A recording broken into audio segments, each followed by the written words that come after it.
Hello YouTube, today we're going to be talking about a strategy that you can employ if you're trying to stay at maintenance and you're making sure that you don't overeat. This is only going to be useful if you're the type of person who doesn't count their calories and goes by feel, but it's useful for people in everyday life too if you're not the type of people to follow a diet.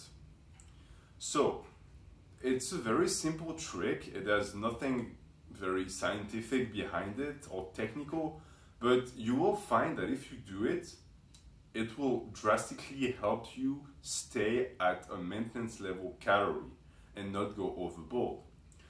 And the method is basically to eat until you are satiated, not full. Because for most people, you will be able to keep eating even if you're basically not hungry anymore. And the reason why is because, one, you are building up a momentum of eating, and we're pretty much programmed since we're young kids to finish our plate and to finish the food. So you're going to push yourself to finish, and most likely you're going to be so focused on the food that you're not going to really be paying attention to the way you feel. And you might find that if you just stop for 30 seconds, you will realize that you're not hungry anymore.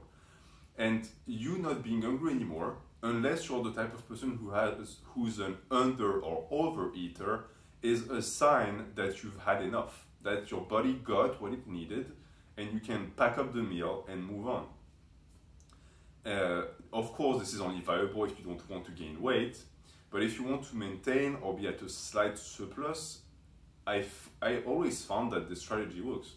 On days where your body needs more calories, you're going to be hungry as you eat, so you're going to finish. On days where you don't really want to finish that, you can just pack it up, put it in the fridge and eat it later. And that's a very easy way to make sure that you keep your calories low enough to entertain that maintenance stage. I also find that because of that method, on days where you were really craving those calories, you're going to be able to basically let yourself go a bit. You're going to be able to eat more, because there might have been days where your appetite was blunt and you ate less, so you were at a caloric deficit, and you're basically making up for it on another day. So if your goal was to cut, it would be a terrible method to follow, because of course when you're cutting, your body is asking for those calories. But if you're sitting at maintenance, you're going to find that your appetite is going to vary widely. And if you can have meals where you can get away with smaller quantities and still feel perfectly fine, as long as you get your proteins in, you're going to be good. You're not going to lose muscle, you're not going to regress, you're not going to sabotage your efforts in the gym, and it's not going to hinder your ability to perform when you step in for your next session on your next training. I personally particularly recommend that method at night. If you train and then eat and then go to bed like I do, that last meal of the day is the one where you can cut back a bit on calories in general. I feel like doing that with your meal, your pre-workout meal, can be counterintuitive, or it can be counterproductive rather, because you're not going to have as much energy to put in your workout. But the energy you need to recover from the workout, in my opinion, is not going to be as critical, because there's no performance factor involved.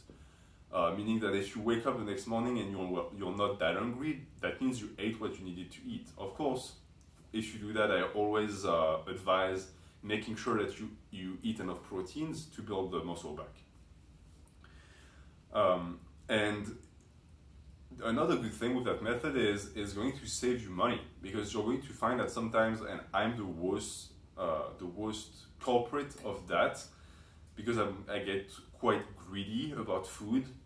You're going to find that you way overshoot the amount of food you need, and sometimes you're going to put twice as much food as you actually need in your plate, and going through that full plate is going to put you at a much higher caloric surplus that you actually wanted.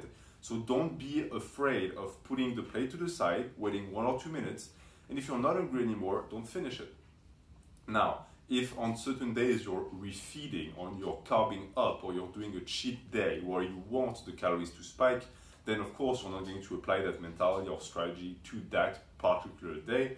But for the rest, you should probably be trying it out to stay at maintenance and see how you feel.